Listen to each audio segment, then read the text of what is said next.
Stay tuned and let's take a look at this Marvel Legends Zabu Build-A-Figure wave, Ka-Zar. And considering he has the last Build-A-Figure piece, let's build his companion, Zabu.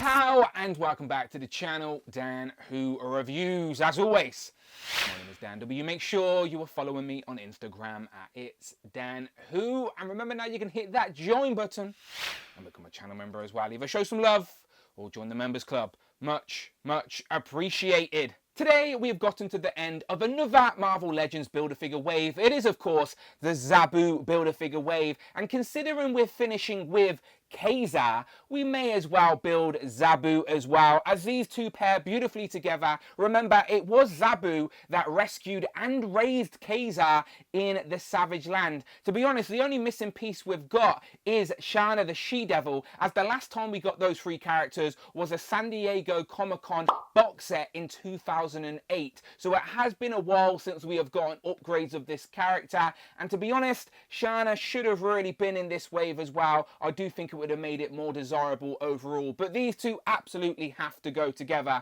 So we're going to take a look at them, but first, traditionally, we'll just look at Kazar in the packaging. Now, I know some people call him Kazar, but in the X-Men animated series, he introduces himself as Kazar. So that's where I've heard it. That's what I'll be saying. In the packaging, he comes with two sets of hands. He comes with his spear and knife, and of course, that last Build-A-Figure piece for Zabu. Picture on the side, picture on the back of the box, and then we get a write-up that reads, "In a lost world full of prehistoric dinosaurs, Kazar performs heroics as Lord of the Jungle alongside the sabretooth Zabu." And then as always, you get a list of all the figures in this wave you need to complete the Zabu Build-A-Figure. Today we're reviewing Kazar.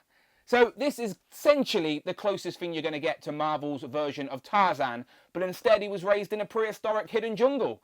Let's get him open. Here we have Kazar out of the packaging with all of his accessories and of course the last Build-A-Figure piece we need to build Zabu. Now usually I'd be telling you to subscribe to the channel as I will be reviewing him soon. However, since these two are such a pair, I obviously have to bring in all the Build-A-Figure pieces and build him right now. So of course, to build Zabu, you will need to buy every figure in this wave apart from Superior Iron Man. He has no Build-A-Figure piece. But if you get the other 6, then you will have 2 legs, well 4 legs, a body and a head, and you can build Zabu. So it should be very self-explanatory. You just put the legs in and attach the head to this big torso. So I'm going to do that now off camera so I can heat up the joints and I'll be back. Pow, and a bit of movie magic, and there we have Zabu all built up, looking great, paired up with Kazar. Honestly, these are absolutely upgrades to any previous version we have gotten. Just look at the textures and the paint and the articulation on Zabu compared to that previous one, and Kazar is completely pinless with a great head sculpt.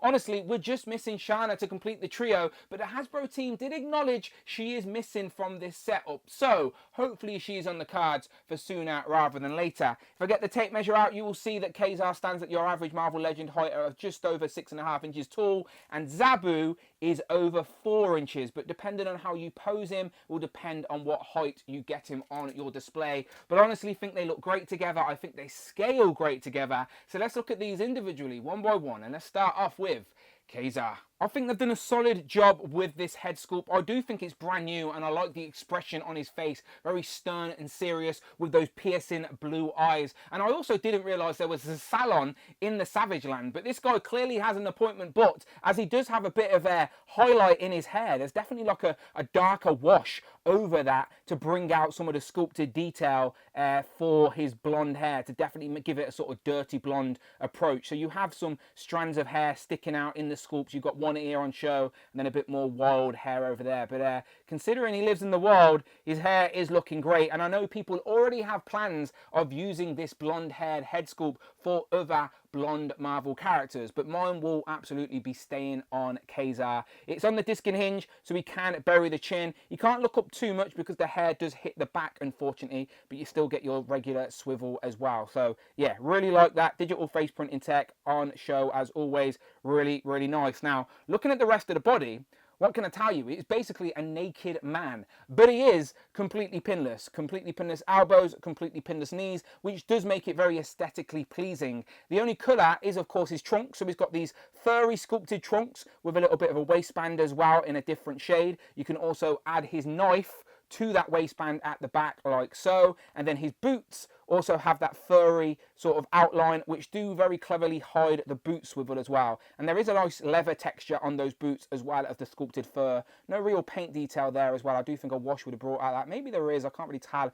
under my lights. But in case you wanted to know what is under his loincloth, there you go, you dirty perverts, now you know. The only bugbear about this is it seems like there would be a cut for the articulation there at his wrists, but it is just a sculpted line. There is actually no articulation there at his wrists. I thought that was a point of articulation, but no, it is not. So, which makes me believe that these arms are definitely reused from somewhere else where the character was wearing cuffs of some sort. So, yeah, that is not a cut for articulation. That is just a sculpt within the arms they have reused. But otherwise, he does look great with all the muscle definition, great range of articulation, as you would expect with these deep butterfly joints going back and forward. The shoulders will go all the way up and around, as you know, bicep swivel, decent double joint on the elbows as well. Both of these hands out of the box as well are like grabby, savage hand, if you will. The crunch is pretty good as well, going forward and going back, no complaints there. The legs go out pretty far, the loincloth does not get in the way. There's a swivel at the thigh,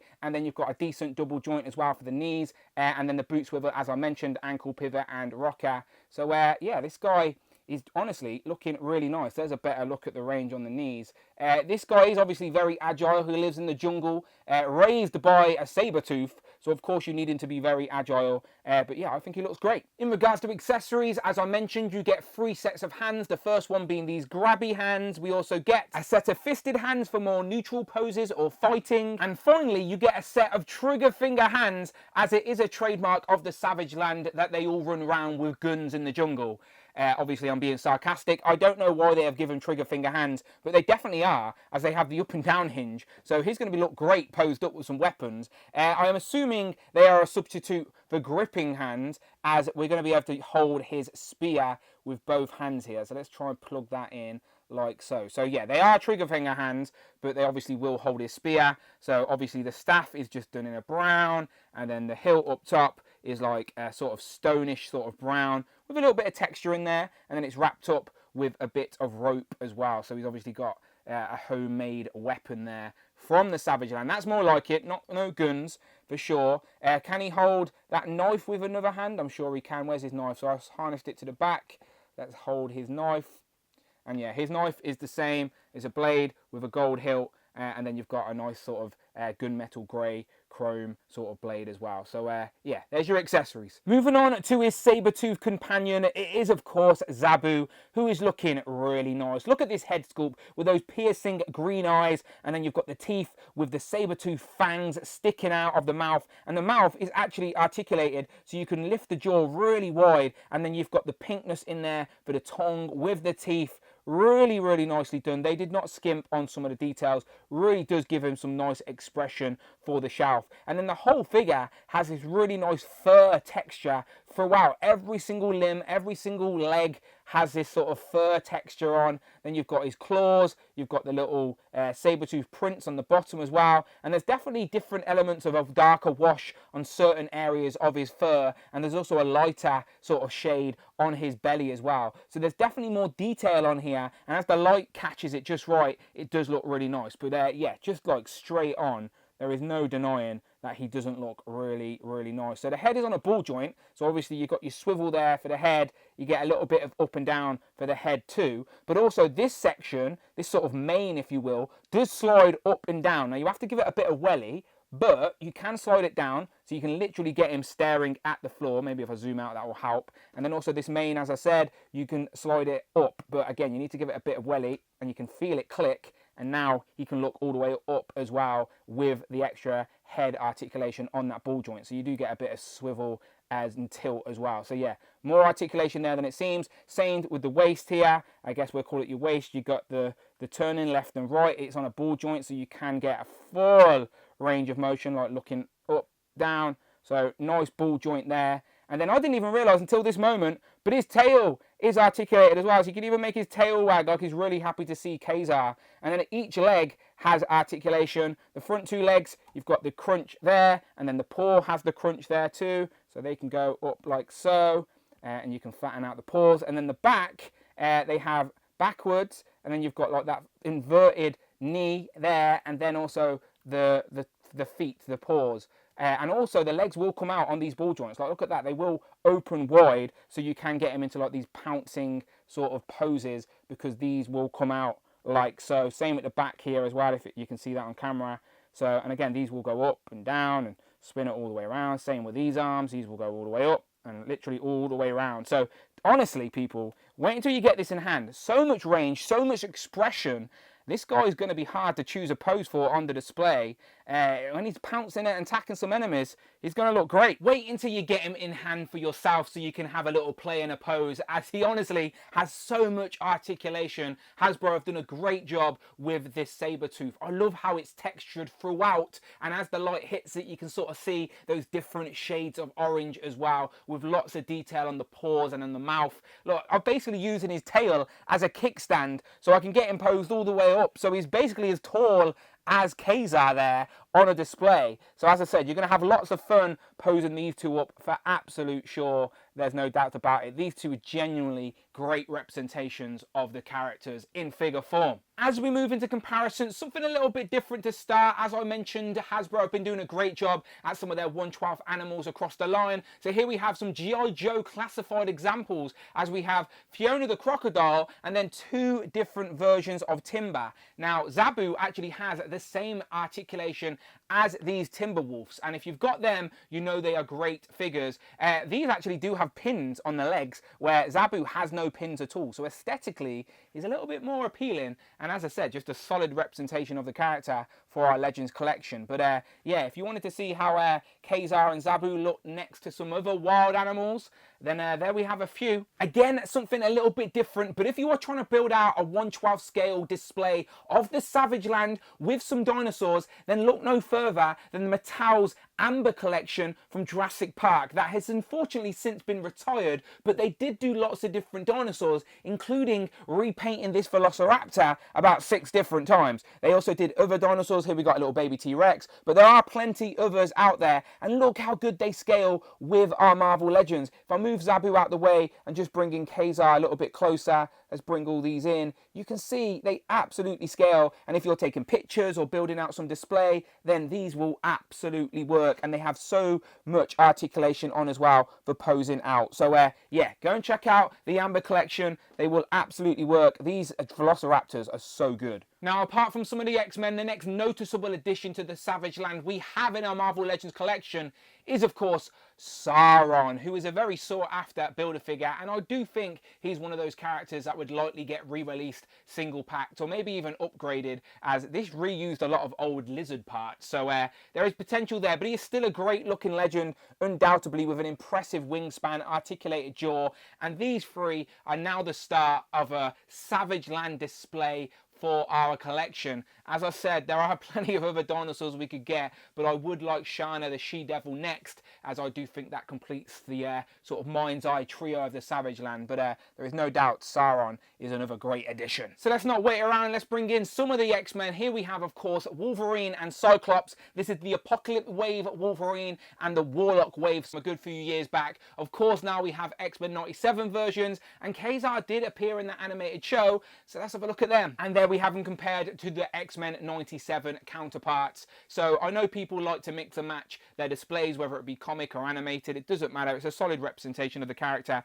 and I think Kazar works nicely with both of them. And I know it's cliche to say, but I would like to see a Savage Land version of Rogue and Storm and Magneto and many other versions of the X-Men. But until then, here we have some more of the X-Men 97 lineup. And I know it may seem a little on the nose, but Marvel absolutely went there. Kazar has went up against Rhino, and I think Kraven did go to the Savage Land at some point as well. Here we have the High Evolutionary because he has absolutely messed around with the Savage Land. And then here we have Black Panther next to Kazar, who is on the Vulcan body. And Kazar is basically a flesh tone blank template of that Vulcan body, as these two share the same body types and articulation. It's just that the boots are different. And of course, the forearms are different. But you can still see that cut in the forearms where Black Panther would have his gloves. They've swapped it out in the tooling for Kazar's sort of regular arm. So definitely the Vulcan body there, but it's fine because it works. For a couple of different body types, here we have the Renew Your Vows Spider-Man and the brand new Black Widow. And here we have the Punisher, who we absolutely need a new deluxe update of with the butterfly joints. Even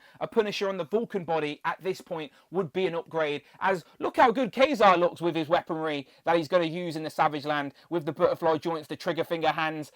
Honestly, Kazar can hold weapons better than Punisher. That is why we need a new one. And there's not enough room on the review table, but here we have all of the figures that have a Build-A-Figure part in this Zabu Build-A-Figure wave. So if you want to build Zabu, you will need to buy all of these. It is, of course, Red Widow, Icarus, Black Winter, Capcom Cable, and Wolfsbane. Remember, Superior Iron Man is in this wave, but he doesn't have a Build-A-Figure piece. I also currently don't have him anymore. That's why he's not on the table right now. But let me know in the comments below, would you like to see me do a recap and ranking of this wave, as it has been a while since I reviewed a whole wave on the channel? Let me know. And let's wrap things up with some of the Who crew, and I don't think that's a good idea, Frogman. Zabu will not be happy with you riding on his back. But there we have Tigra and Jocasta, who is reading out comments from the previous Marvel Legends. Whoa.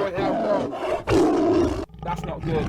I want to take this opportunity to apologise to Ka-Zar and Zabu for the disrespect shown by Frogman. His actions reflect poorly on the Who crew, and it seems like Jocasta is definitely the victim of that outburst.